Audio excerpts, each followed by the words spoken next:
Mon Seigneur et mon Dieu, je crois fermement que tu es ici, que tu me vois et que tu m'entends. Je t'adore avec profonde révérence. Je te demande le pardon de mes péchés et la grâce de faire avec profit ce moment de prière. Ma Mère Immaculée, Saint Joseph, mon Père et Seigneur, mon ange gardien, intercédez pour moi.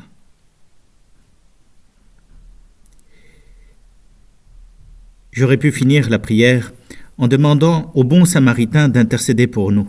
Non pas que je sois infidèle à notre tradition, mais c'est le pape Benoît XVI qui compare ce bon Samaritain à Jésus lui-même. Et cette façon de voir la parabole qu'aujourd'hui l'Évangile nous fait entendre est splendide. Tu ne trouves pas ? Regarde Jésus. C'est Dieu qui se fait homme, comme un Samaritain qui descend sur le chemin où notre humanité est comme blessée. Par le péché, bien sûr. Par cette faille intérieure qui empêche à notre nature humaine d'être accordée avec Dieu, d'être en harmonie avec lui, de le découvrir d'un simple regard profond et unique, simple et éternel. Nous sommes blessés parce que nous ne pouvons pas vivre en communion avec Dieu. Et rien d'autre ne compte en fin de compte. Cette humanité blessée, Jésus va la prendre sur lui. Non pas en parole, non pas en réflexion, mais en acte. Il est devenu l'un d'entre nous. Comme le Samaritain qui prend en acte se blesser dans la rue, se blesser dans le chemin, sur son âne, pour l'amener à l'auberge. Et si je suis la métaphore utilisée par le pape Benoît XVI, l'auberge, c'est donc l'Église, qui est chargée de poursuivre le soin que Jésus a accordé à ce blessé, en lui apportant, avec tous ses moyens, que Jésus dépose chez l'aubergiste, c'est-à-dire les sacrements, en lui apportant tous les soins nécessaires. Et ainsi, comme le dit le pape François, l'Église est comme un hôpital de campagne, une auberge dans laquelle on soigne ceux qui sont blessés par le péché. Bien évidemment, faut-il reconnaître que nous sommes blessés par le péché. Et l'orgueil en empêche bien des personnes. Encore aujourd'hui, nous sommes très orgueilleux pour admettre que nous avons péché. Pourtant, toi et moi, nous savons que nous avons tous péché, que nous sommes tous pécheurs. Seul Jésus n'a pas péché, seule la Vierge Marie a été exemptée de péché. Mais toi et moi, qu'est-ce que nous n'avons pas pu faire ? Cela pourtant ne nous désespère pas, car justement, c'est notre blessure qui a fait que le Samaritain a été attendri, et qu'il a posé sur nous son regard, et qu'il a pris soin de nous. Et cette attitude, Jésus nous invite à la voir, comme il l'invitait le maître juif de l'époque. Toi aussi va et fais de même. Qui a été tendre dans cette histoire ? Qui a pris soin de l'autre ? Le Samaritain est forcé de reconnaître le juif. Toi aussi, va et fais de même. Et cela, Jésus nous le dit à toi et à moi. Toi aussi, laisse-toi attendrir par celui qui est blessé à côté de toi. Et cette attitude d'attention, d'attendrissement, de componction, de compassion, j'ajoute les mots, mais parce que c'est très délicat à exprimer, ce n'est pas la compassion seulement. C'est une façon de regarder et d'agir en même temps, comme le Samaritain. Ce n'est pas seulement un sentiment, une image, ce n'est pas « j'aimerais bien le faire ». Non, c'est « je le fais ». Et cela, si Jésus nous demande de le faire, ça suppose une exigence. Si toi aussi, tu perçois que ton cœur est saisi, ému par une situation à laquelle tu dois pouvoir faire face, n'attends pas. Vas-y, tout de suite. N'omets pas ton action.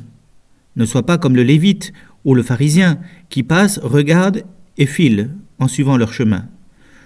L'un, il a un rendez-vous. Il est trop pressé, certainement. L'autre, il craint de perdre sa pureté. Il doit réaliser une œuvre religieuse quelques minutes plus tard et il ne peut pas perdre sa pureté. Il empêcherait tant de gens d'atteindre, justement, Dieu, quel que soit le motif pour lequel nous n'écoutons pas.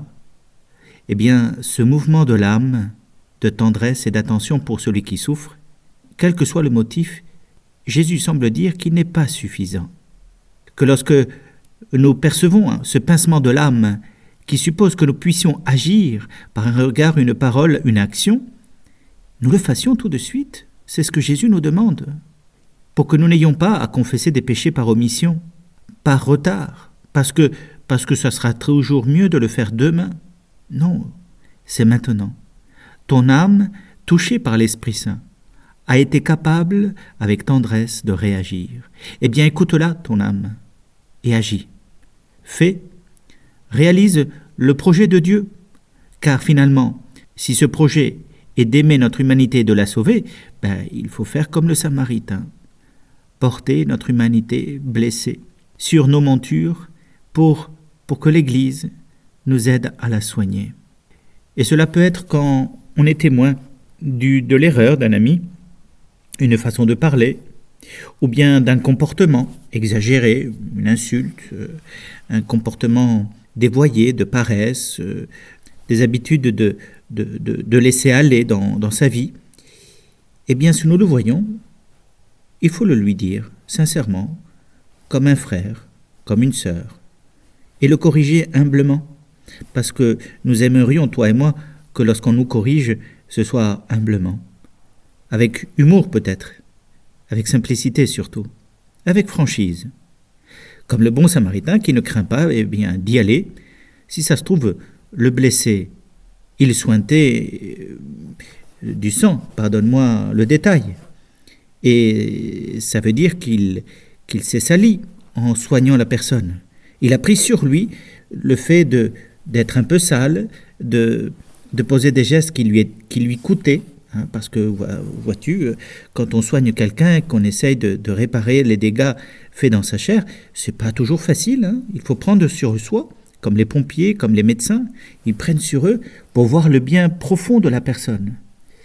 Eh bien, toi et moi, qui par amour de Dieu, nous a été révélé le soin des âmes, qu'il faut aussi guérir les maladies de l'âme, le péché, eh bien, nous devons de corriger notre prochain en lui disant la vérité simplement, humblement, avec bienveillance, avec amour, et pourquoi pas avec humour, car ils sont toujours liés. Et comme cela, eh bien, nous participerons à l'œuvre de Jésus, du salut de notre humanité. La vie des saints nous donne des exemples de ces corrections fraternelles que nous pourrions vivre. Je pense à l'une qui m'amuse, c'est celle de Eugenio Roncalli.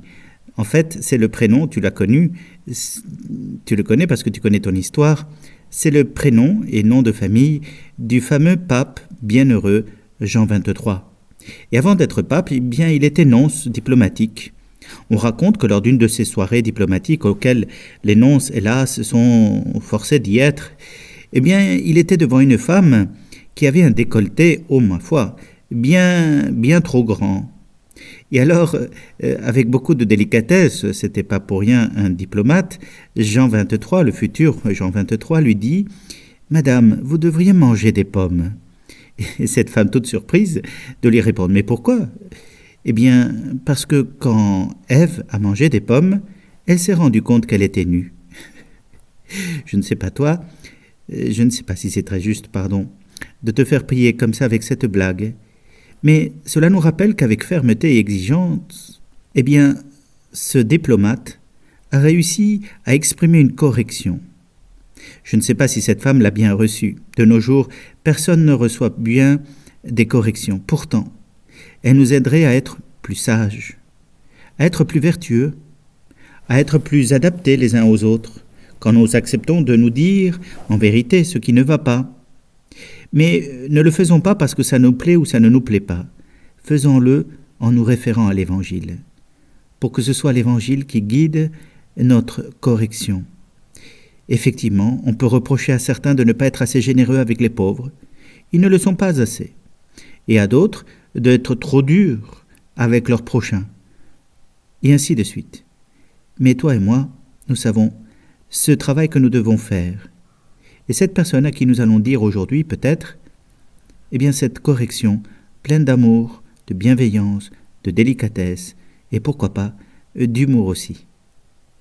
Mon Seigneur et mon Dieu, je te remercie pour tous les actes d'amour et les inspirations que tu m'as donnés pendant ce temps de prière. Aide-moi à les mettre en pratique. Ma Mère Immaculée, Saint Joseph, mon Père et Seigneur, intercédez pour moi.